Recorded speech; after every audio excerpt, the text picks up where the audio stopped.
Gita LLB সিরিয়ালে আজকের পর্বে আমরা দেখতে পাই গিনি আর অগ্নিজিৎ মিলে সাত্বিককে চেপে ধরে আর বলে যে গীতার খুনের ব্যাপারে সে যা জানে সবটা যেন বলে দেয়। গিনি বলে, ওই দিন তুমি কালিম্পংয়ে যাওনি, ওই দিন তুমি যে হোটেলে উঠেছিলে তার বিল আমি পেয়েছি। সাত্বিক তো কিছুতেই মুখ খুলতে চায় না। তখন গিনি গিয়ে সেই বিলগুলো নিয়ে আসে আর অগ্নিজিৎকে দেখায়। অগ্নিজিৎ সেগুলো দেখে বলে, এগুলো তো ব্যাঙ্গালোরের কোনো হোটেলের বিল। গিনি তো অবাক হয়ে যায় যে এমনটা কি করে হতে পারে। আসলে সাত্বিক ওই বিলগুলোকে চেঞ্জ করে দিয়েছিল। এরপরে আমরা দেখি সাত্বিক গীতাদের বস্তিতে যায় আর সেখানে গিয়ে একটা মুখ ঢাকা মহিলার সাথে কথা বলছিল আর ফোনে কী সব দেখাচ্ছিল। গিনি তাদের কাছে যায় আর মহিলাটির ঘুমটা খুলে দেয়। মহিলাটি ছিল মেহেক। গিনি প্রশ্ন করে যে সে এখানে এই পোশাকে কেন। মেহেক এইসবের উত্তরে বলে যে শোকের বাড়িতে কেউ গর্জিয়াস পোশাক পরে না আর সে এখানে হবিষি চাল ডাল এসব দিতে এসছে। এরপরে কাব্যা গিনিকে ফোন করে বলে যে তার খুব ভয় করছে, কারণ সে গীতাকে নিজের চোখে দেখেছে মেহেন্দির অনুষ্ঠানে। গিনি বলে যে গীতাকে মারার দিন সাত্বিক কালিম্পংয়ে উপস্থিত ছিল। কাব্যা এসব শুনে অবাক হয়ে যায় আর বলে যে গীতা বেঁচে নেই তো।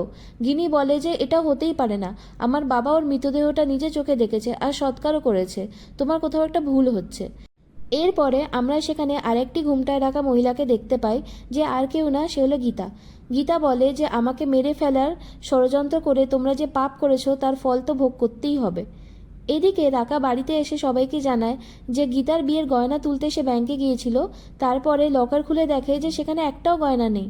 লকারটা অথরাইজ ছিল শুধুমাত্র রাকা আর গীতার নামে, যা তার শাশুড়ি মা করে গিয়েছিল। তারা দুজন ছাড়া এই গয়নার হদিশ কারুর পাওয়ার কথা না। এরপরে রাকা ব্যাংকে কল করে জানতে চায় যে তার আগে কেউ ব্যাংকে এসেছিল কিনা গয়নাগুলো নিতে, কিন্তু কোনো রকমের ইনফরমেশন পায় না।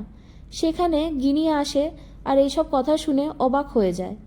অন্যদিকে কাব্যা পঙ্কজের কাছে রিপোর্ট লেখাতে যায় এই বলে যে সে হলপ করে বলতে পারে গীতা বেঁচে আছে, সে নিজের চোখে তাকে দেখেছে।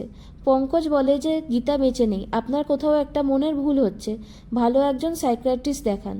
কাব্যার জেদ দেখে কৃপান জোর গলায় বলে ওঠে গীতা বেঁচে থাকতে পারে না।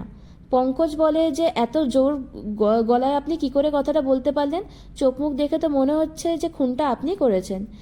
এরপরে গিনি কাব্যাকে ফোন করে আর গয়না মিসিংয়ের কথা জানায় আর পঙ্কজকেও এই বিষয়তে বলে। পঙ্কজ শান্ত গলায় বলে, সরি, এটা আমাদের দায়িত্বের মধ্যে পড়ে না, আপনি ব্যাংকের সাথে কথা বলুন। গিনি তো বুঝতেই পারে না যে এসব কী ঘটছে।